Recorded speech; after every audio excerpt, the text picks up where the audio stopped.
कर्मचारी शिक्षक अधिकारी एवं पेंशनर्स अधिकार मंच के तत्वाधान में कलेक्ट्रेट परिसर में आज एक दिवसीय धरना आयोजित किया गया।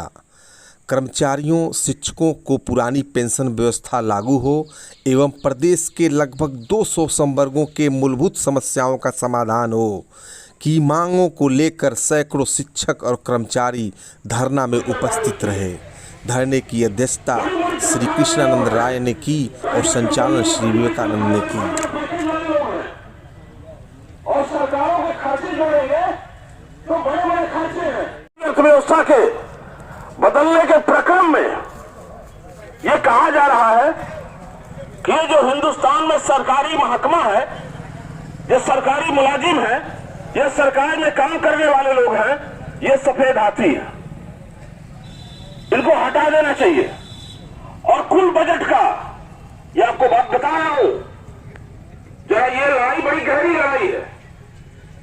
ये विश्व बैंक के इशारे पर, बहुराष्ट्रीय कंपनियों के इशारे पर, विश्व व्यापार संगठन के इशारे पर भारत जैसे देशों पर भी दबाव डाला जा रहा है कि आपके कुल बजट का 3% से ज्यादा खर्चा सरकारी महकमे पर नहीं होना चाहिए।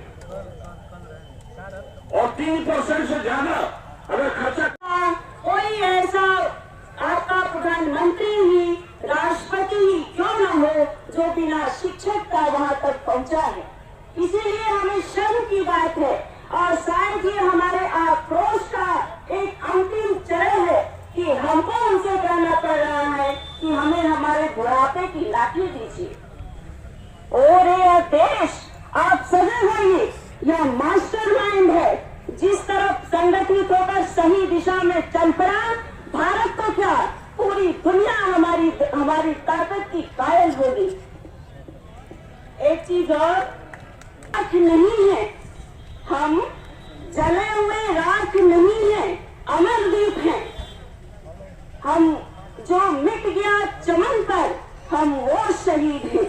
हमें जली हुई राख आप न समझें, हमारे भाव को समझें और हमारी पुरानी पेंशन बहाल करें।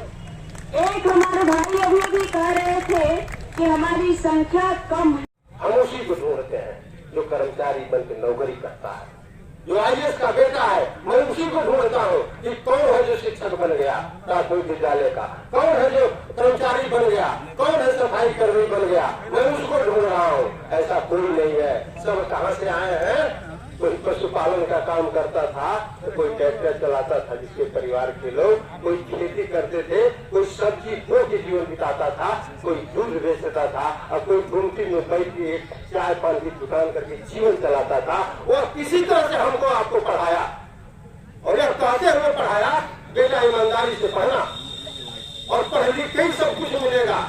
शिक्षा में ही सब कुछ है और शिक्षा ही ऐसी चीज है जो सरकार ने दिया है पब्लिक सेक्टर के माध्यम से। हमारे पास अगर पैसा नहीं है तो भी हम क्वालिफाई हो जाएंगे और जब हम पढ़ लेंगे तो हम नौकरी पाएंगे।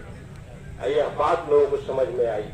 साथियों, मैं ये बात कह रहा हूँ, ये बात हमारे गांव के लोगों को समझ में आई, हमारे पूर्वजों को समझ में आई, आपके पूर्वजों को समझ में आई और उन्होंने शिक्षा दिलाया आपको और आपको नौकरी मिल गई। वो इसलिए मिल गई कि विभाग था और विभाग जिंदा था। आगे क्या हो रहा है? विभाग बंद कर दो, आपको नौकरी क्या मिलेगी? आप किस आधार पर अपने बेटे को पढ़ाएंगे? हमको यही बता दीजिए ना, आपके पास क्या आधार होगा कि अपने बच्चे को पढ़ाएंगे? और कितने लोगों से आप व्यवसाय करेंगे? कितने लोगों को आप पेट्रोल पंप बनवा देंगे? कितने लोगों से आप मॉल बनवा देंगे? कितने लोगों से आप बड़ी बड़ी दुकानें करवा देंगे? कितने लोगों को टाटा, अंबानी और अडानी को जैसे लोग बना देंगे? कहीं कुछ नहीं बना पाएंगे।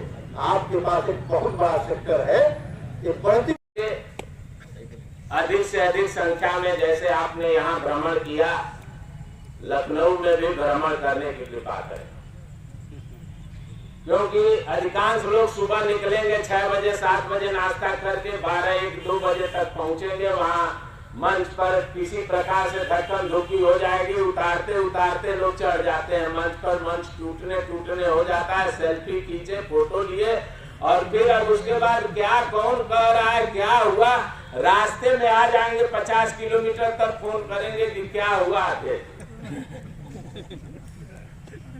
तो ये आंदोलन की गति है, और इस गति पे आज तक क्या मिलने वाला है, क्या मिला, वो कुछ होने वाला नहीं है। और इन आंदोलनों में एक निगेटिव संदेश भी जाता है साथ में। हम जुटते हैं पॉजिटिव संदेश देने के लिए, लेकिन संदेश जा रहा है निगेटिव। जैसे हमारे संयोजक जी कह रहे थे कि मध्यावधि चुनाव में दिखा दिए होते, अरे मध्यावधि अगर हमारे अंदर वोल्टेज कम है, नहीं जल रही है, तो अगले से लोग कहते हैं आते नहीं, आएंगे कैसे? जब हम बुलाने वाले का वोल्टेज वो देखता है अगला की कितना है, तब उसके बाद वो निर्णय करता है कि क्या करना है। तो आप सबकी अनुमति से